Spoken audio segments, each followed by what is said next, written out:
ಬಿಗಿ ಪುದೀನ, ಕ್ಯಾಪ್ಸಿಕಮ್, ಈರುಳ್ಳಿ ಬೇಕು. ಅಕ್ಕಿ ನೀರಲ್ಲಿ ನೆನೆಸಿಕ್ಬೇಕು ಒಂದು ಹಾಫ್ ಆನ್ ಅವರ್. ಹುರಿದಿರೋ ಮಸಾಲೆನ ರುಬ್ಬಿಕೊಳ್ಳೋಣ. ಸ್ವಲ್ಪ ನೀರು ಹಾಕ್ಕೊಳ್ಳಿ ಬೇಕಾದರೆ. ತಗೊಂಡು ಕಾಯ್ದ ಮೇಲೆ ಎಣ್ಣೆ ಹಾಕ್ಕೋಬೇಕು. ಆಯಿಲ್ ಹಾಕ್ಕೊಂಡಿದ್ದೀರಿ. ಎಣ್ಣೆಗೆ ಕರಿಬೇವು ಸೊಪ್ಪು, ಕಸೂರಿ ಮೆಥಿ ಮತ್ತು ಆನಿಯನ್ ಹಾಕಿ ಫ್ರೈ ಮಾಡ್ತಾಯಿದ್ದೀವಿ. ಈರುಳ್ಳಿ ಚೆನ್ನಾಗಿ ರೋಸ್ಟ್ ಆದಮೇಲೆ ಒಣಗಿರೋ ಬಟಾಣಿ ಸಿಕ್ಕಿರೋದು ಹಾಕ್ಕೊತಿದ್ದೀವಿ. ಹುರ್ಕೋಬೇಕು.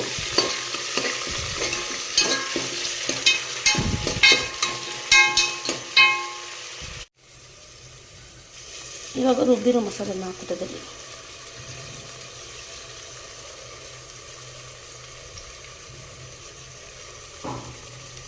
ಇವಾಗ ಈ ಮಸಾಲೆಗೆ ಏನೇನು ಹಾಕಿದ್ದೀನಿ ಅಂದರೆ ಕಾಯಿ, ಒಣಗಿದ ಮೆಣಸಿನ್ಕಾಯಿ ಮತ್ತು ಒಂದು ಸ್ಪೂನು ಜೀರಿಗೆ ಮತ್ತು ಧನಿಯಾ, ಒಂದು ಸ್ಪೂನು ಚಕ್ಕೆ, ಲವಂಗ, ಏಲಕ್ಕಿ, ಒಂದು ಶುಂಠಿ, ಬೆಳ್ಳುಳ್ಳಿ ಆ್ಯಡ್ ಮಾಡ್ಕೋಬೇಕು. ಅದ್ರ ಜೊತೆಗೆ ಸ್ವಲ್ಪ ರೋಸ್ಟ್ ಮಾಡ್ಕೋಬೇಕು. ಇದ್ರ ಜೊತೆ ಟೊಮೆಟೊನೂ ಹಾಕ್ಕೋಬೇಕು. ಎರಡು ಒಟ್ಟಿಗೆ ಮಿಕ್ಸ್ ಮಾಡಬೇಕು. 3 ಟೊಮೆಟೊ ಹಚ್ಕೊಂಡಿದ್ದೀನಿ. ಟೊಮೆಟೊ ಬಾತ್ ಮಾಡ್ತಿರೋದಲ್ಲ, ಟೊಮೆಟೊ ಇಲ್ಲಾಂದರೆ ಚೆನ್ನಾಗಿರಲ್ಲ. ಟೊಮೆಟೊ ಸ್ವಲ್ಪ ಚೆನ್ನಾಗಿರಬೇಕು. ಇಬ್ಬರಿಗೆ ಮಾಡ್ತಿರೋದು. ಇವಾಗ ಸ್ವಲ್ಪ ಉಪ್ಪು ಹಾಕೋಣ.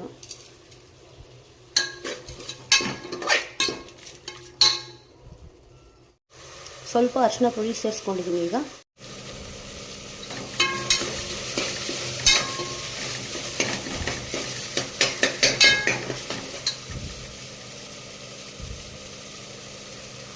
ಇವಾಗ ನೀರು ಹಾಕೊಳ್ಳೋಣ. 1 ಗ್ಲಾಸ್ ಅಕ್ಕಿಗೆ 2 ಗ್ಲಾಸ್ ನೀರು ಹಾಕ್ಕೋಬೇಕು. ಈ ಮಸಾಲೆ ಇದಕ್ಕೆ ನಾನು ಒಂದು ಗ್ಲಾಸ್ ನೀರು ಹಾಕಿದ್ದೀನಿ.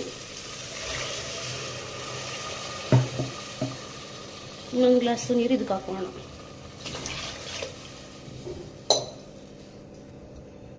ನಾನು ಇದಕ್ಕೆ ಸೋಯಾ ಬೀನ್ಸ್ ಹಾಕೋತೀನಿ. ಬೇಕಾದ್ರೆ ನೀವು ಹಾಕೋಬೋದು, ಬೇಡ ಅಂದರೆ ಬಿಡ್ಬೋದು. ನಮ್ಗೆ ಇಷ್ಟ ಆಗುತ್ತೆ, ಅದಕ್ಕೋಸ್ಕರ ಹಾಕೋತಿದ್ದೀನಿ. ಅದಕ್ಕೆ ಒಂಚೂರು ನೀರು,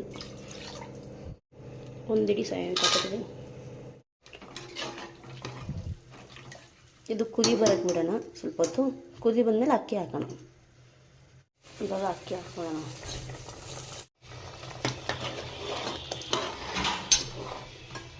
ಸ್ವಲ್ಪ ಕುದಿ ಬಂದಮೇಲೆ ಕುಕ್ಕರ್ ಮುಚ್ಚೋಣ.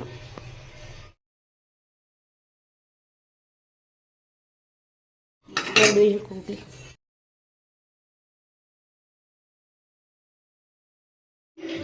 ಮಾಡ್ಕೊಳ್ಳಿ, ತಿನ್ಕೊಳ್ಳಿ ಟೊಮೆಟೊ ಬಾತು.